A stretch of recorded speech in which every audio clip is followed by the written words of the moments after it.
Beri nama pedang ini Naga Puspa. Selamatkan dia. Jangan sampai jatuh ke tangan pendekar berwatak jahat.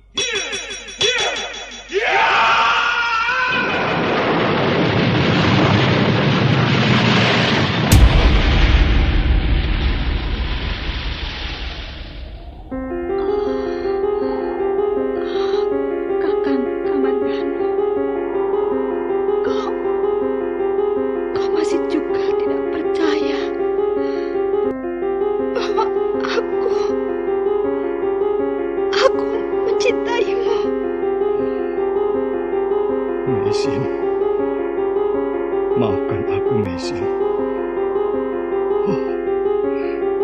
Mesin, Mesin.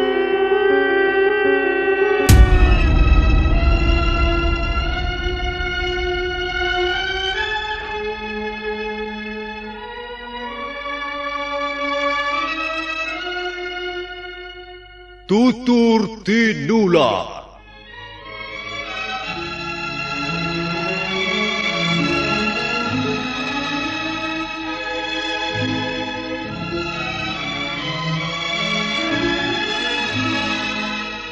Sebuah sandiwara radio serial, produksi Sanggar Cerita dan Teater Sanggar Prativi. Sebuah kisah dengan latar belakang sejarah runtuhnya Singasari dan berdirinya Kerajaan Majapahit.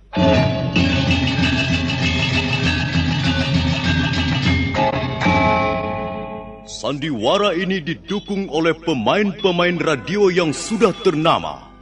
Ferry Fadli, Ivone Rose, dan Eli Ermawati.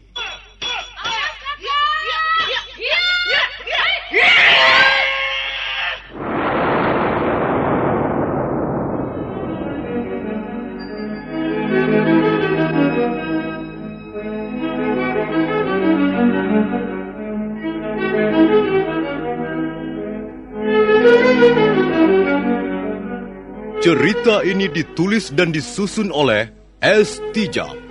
Teknik dan montase dikerjakan oleh Rudi Tinangon dan Joko SP. Sutradara EWS Yuwono. Kali ini mengetengahkan episode pertama dengan judul Pelangi di Atas Kurawa.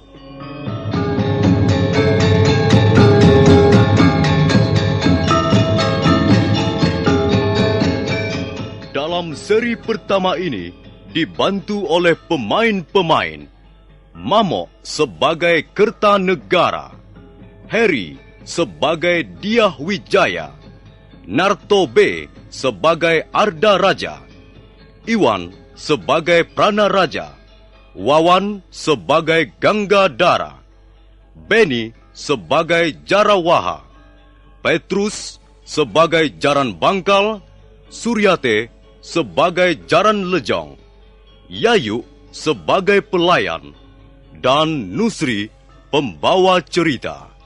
Selamat menikmati.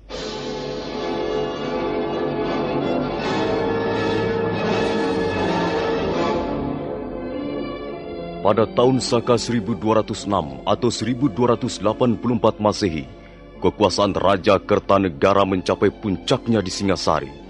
Pulau Bali berhasil ditundukkan. Demikian pula Kerajaan Gurun, Bakulapura, Pahang, Sunda dan Madura.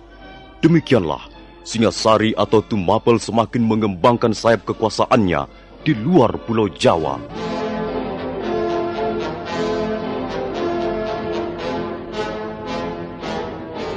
Kertanegara masih belum merasa puas. Dia mulai melihat kemungkinan untuk menundukkan Swarnabumi.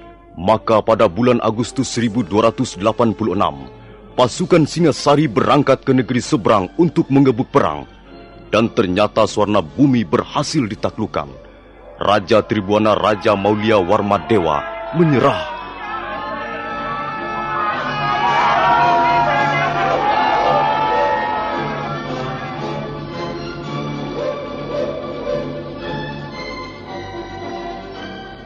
6 tahun kemudian, setelah menaklukkan negeri Melayu, pada tanggal 17 April 1292, Kertanegara mengeluarkan prasasti Camunda.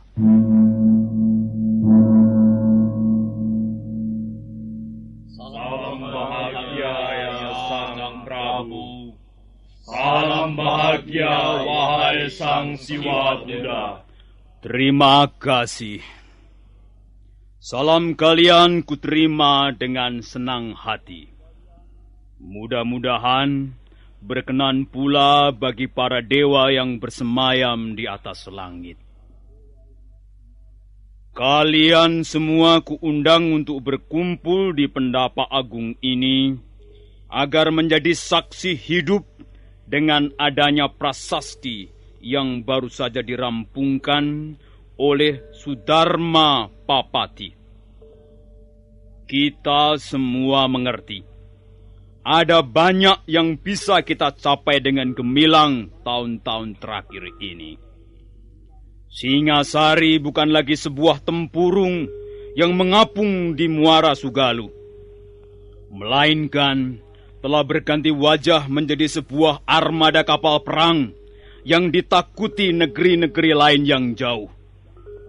Arca Amoga Pasa yang kutanam di permukaan Swarna Bumi adalah bukti yang tak bisa disangkal, sekalipun oleh orang yang kurang berpengetahuan. Memang benar, Gusti.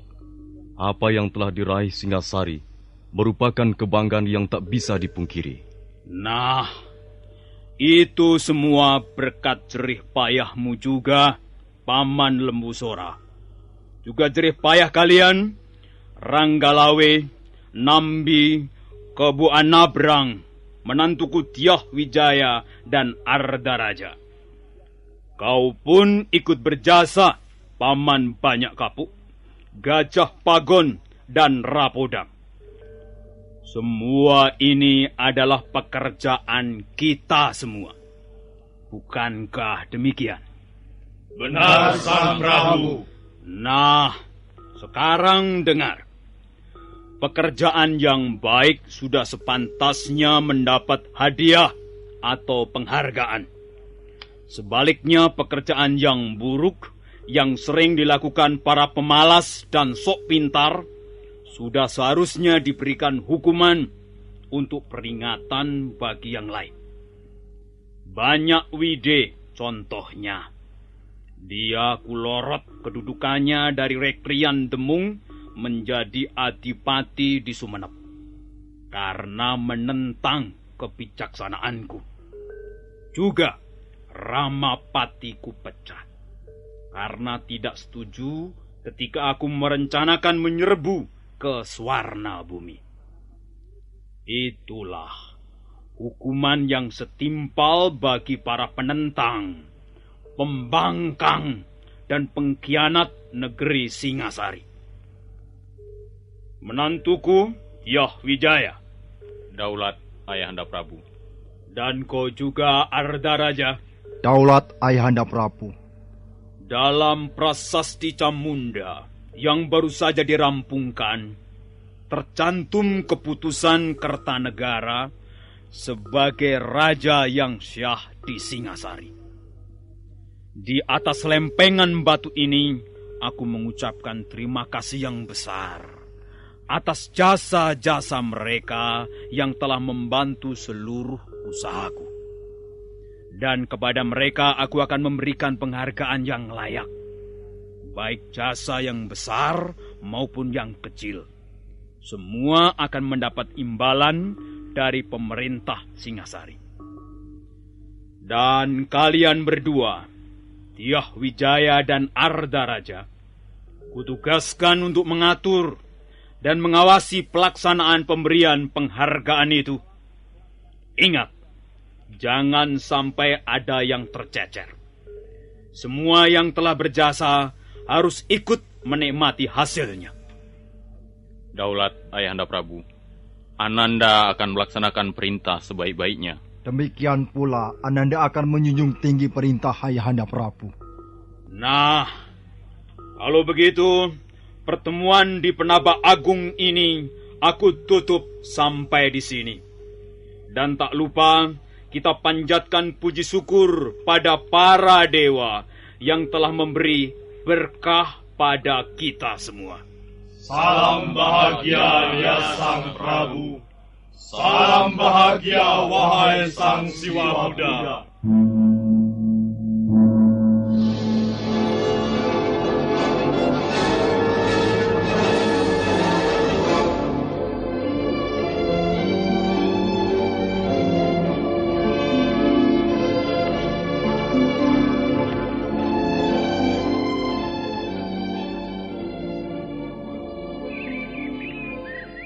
Kakang Jarawaha, kupikir raja kita sekarang ini hebat sekali. Di mana letak kehebatannya menurut pendapatmu, Adi Ganggadara? Ya, dia tegas dan tergolong seorang raja yang berani. Iya. Bayangkan, Swarna Bumi yang megah dapat ditundukkan tanpa kesukaran. Aku bangga bisa mengabdi pada raja seperti Prabu Kertanegara. Aku pun bangga mempunyai raja seperti beliau. Tapi aku mempunyai alasan yang berbeda. Ya, dengan dibuatnya prasasti Camunda, semakin tampak kearifan dan kebijaksanaan beliau. Seorang raja besar bersedia menekuk leher, menundukkan wajah untuk mengucapkan rasa terima kasih pada bawahannya. Itulah yang luar biasa. Kukira belum pernah terjadi sebelum Prabu Kertanegara. Ya, benar Kakang. Semua jasa orang, baik yang kecil maupun yang besar, baik dari kalangan bawah, menengah atau golongan atas, semua diperhatikan dan diberikan penghargaan. Rasanya pekerjaan kita tidaklah sia-sia. 2 kali aku terlibat peperangan bersama pedang kebanggaanku ini. Pertama, ketika menyerang Pulau Bali, dan kedua, ketika merebut ibu kota Swarna Bumi. Dan sekarang pangkatmu naik menjadi perwira muda. Ya, dan Kakang Jarawaha menjadi perwira tinggi. Dan atasan kita, Tuan Pranaraja, naik pangkat menjadi... Kakang Jarawaha, bukankah itu Tuan Pranaraja? Iya. Pasti ada sesuatu yang penting. Tidak biasanya sepagi ini Tuan Pranaraja datang ke barak prajurit. Sarungkan pedangmu Ganggadara. Negara Singasari aman. Dan kita belum merencanakan perang lagi dengan negara lain. Oh iya, maaf Tuan. Tidak biasanya Tuan mengunjungi barak prajurit sepagi ini. Aku ada perlu dengan kalian berdua. Mari kujelaskan di dalam.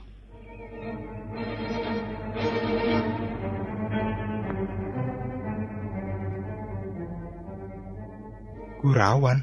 Iya, memang hamba pernah mendengar nama desa itu sebagai tempat tinggal Empu Hanggareksa.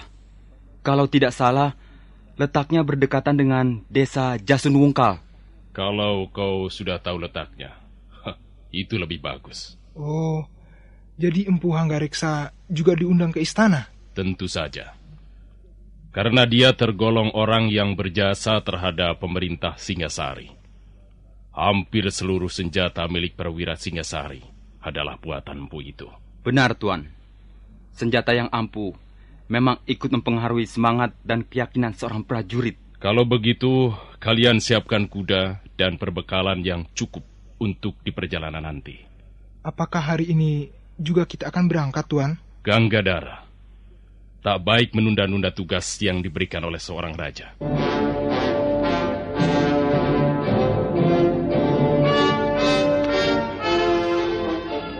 Matahari telah tinggi. Panasnya menyengat membuat musim kemarau nampak gersang. Seluruh kota Singasari bermandikan keringat. Mendadak, debu-debu jalan berterbangan, bercampur baur dengan daun-daun kering yang gugur ke bumi. Ketiga-tiga ekor kuda berlari bagaikan terbang. 3 binatang perkasa itu terus berlari menuju perbatasan kota untuk kemudian meninggalkan Singasari.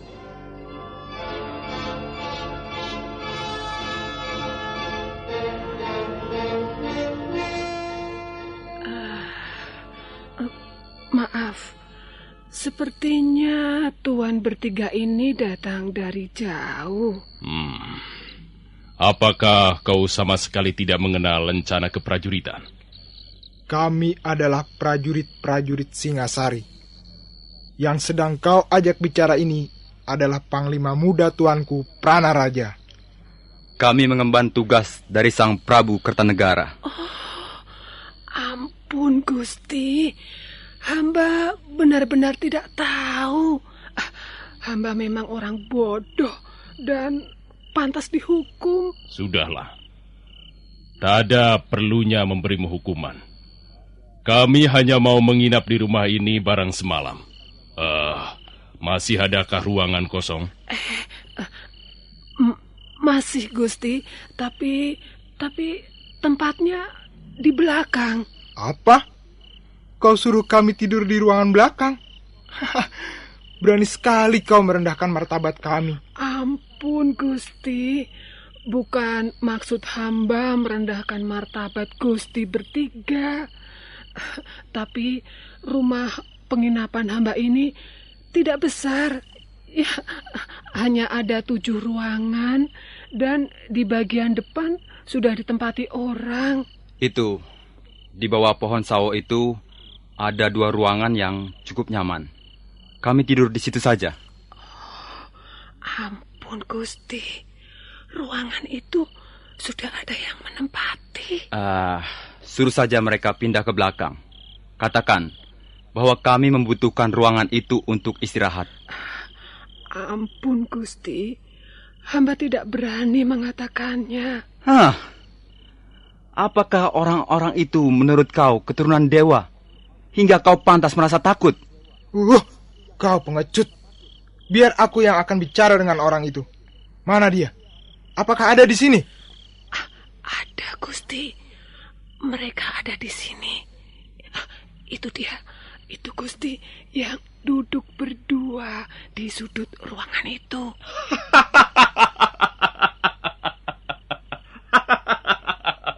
Selamat malam, tuan-tuan. Agaknya tuan-tuan membutuhkan ruangan yang nyaman untuk istirahat malam ini. Iya. Iya. Agaknya tuan-tuan baru saja berjalan jauh. Iya, benar. Kalian siapa?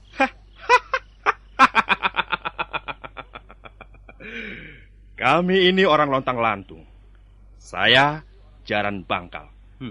Dan adikku ini bernama Jaran Lejong. Kalau memang diperlukan, tuan-tuan bisa minta penjelasan lebih jauh pada pelayan itu tentang diri kami.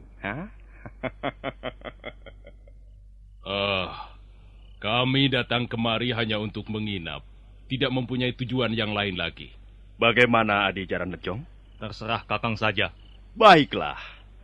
Kami tahu bahwa tuan-tuan adalah prajurit Singasari yang sudah sepantasnya dihormati. Karena itu, kami akan mengalah saja. Ambillah ruangan tidur kami yang di depan itu untuk istirahat. Terima kasih, Tuan Jarang Bangkal. Ayo, Adik Jaran Lejong. Kita pindahkan barang-barang kita ke ruangan belakang. Baik, Kakang.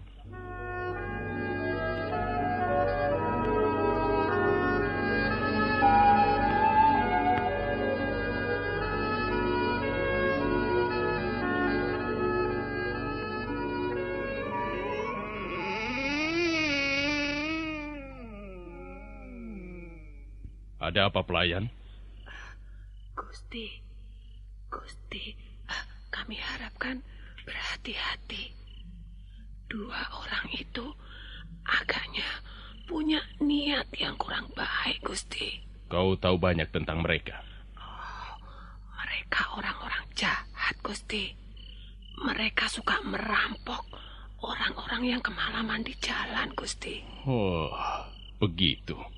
Baiklah. Terima kasih atas peringatanmu, pelayan. Sebenarnya hendak pergi kemana Gusti bertiga ini? Kami akan ke desa Kurawan.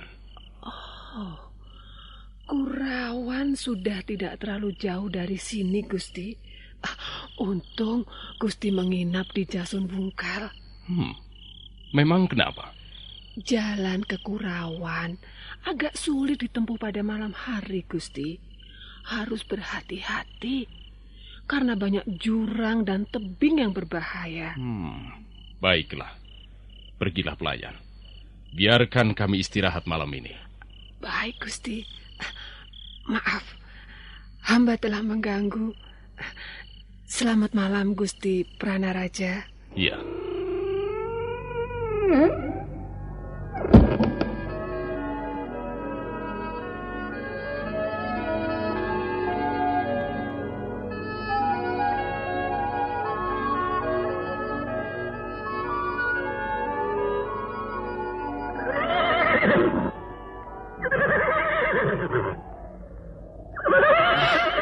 Mengapa berhenti, Tuan? Menurut keterangan pelayan rumah penginapan itu, setelah kita melewati 3 gugusan bukit di depan, barulah kita memasuki perbatasan desa Kurawan. Kalau begitu, kita jalan terus, Tuan. Mengapa berhenti di sini? Sebentar. Jalan yang harus kita tempuh semakin sempit dan berbahaya. Kita harus berhati-hati, Ganggadara. Oh, awas, Tuan! Ada pohon roboh!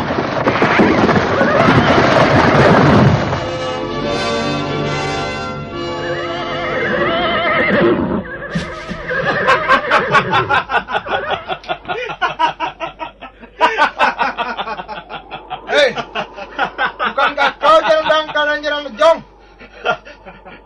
Apa maksud kalian merobohkan pohon ini di tengah jalan? Maksud kami adalah untuk menghalang-halangi perjalanan kalian bertiga. Kurang ajar. Tenang, Ganggadara. Tenang saja. Aku tahu siapa mereka. Bukankah kalian bermaksud merampok kami? Tidak. Kami hanya ingin minta ganti rugi.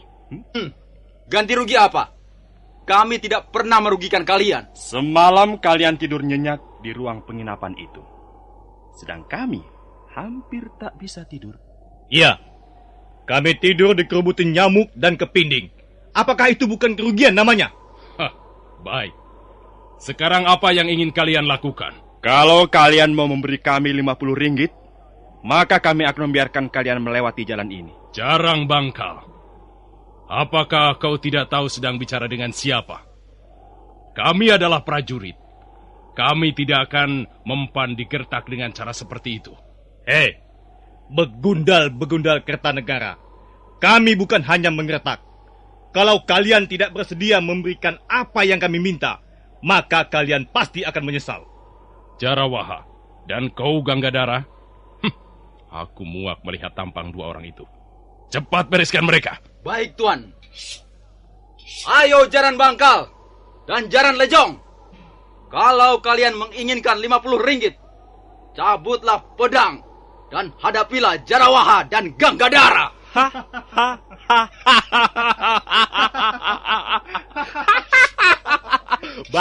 Bagus. Ayo, Adi Jaran Lejong. Kita orang lontang-lantung. Untuk apa gentar pada tikus-tikus piaraan Kertanegara?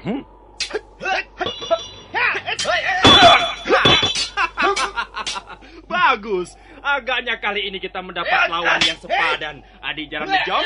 Cepat bereskan mereka, Jarawaha. Apa yang kalian tunggu?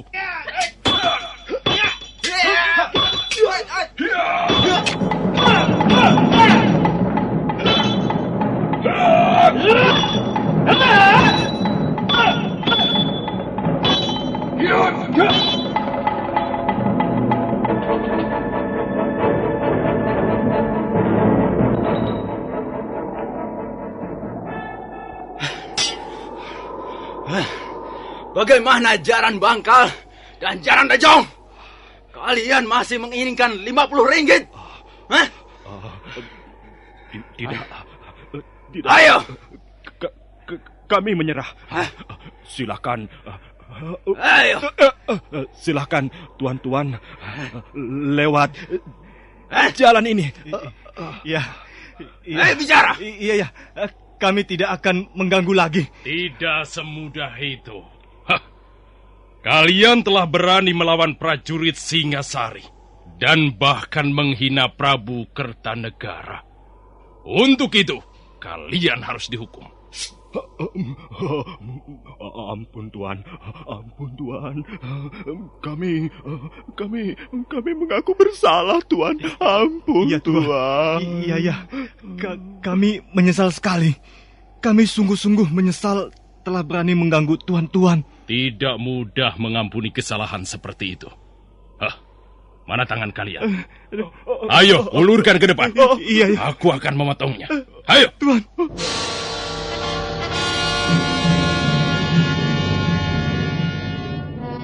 Walaupun Jaran Bangkal dan Jaran Lejong merintih sambil membentur-benturkan kepalanya di tanah tanda menyesal, tapi Prana Raja tidak menyarungkan kembali pedangnya.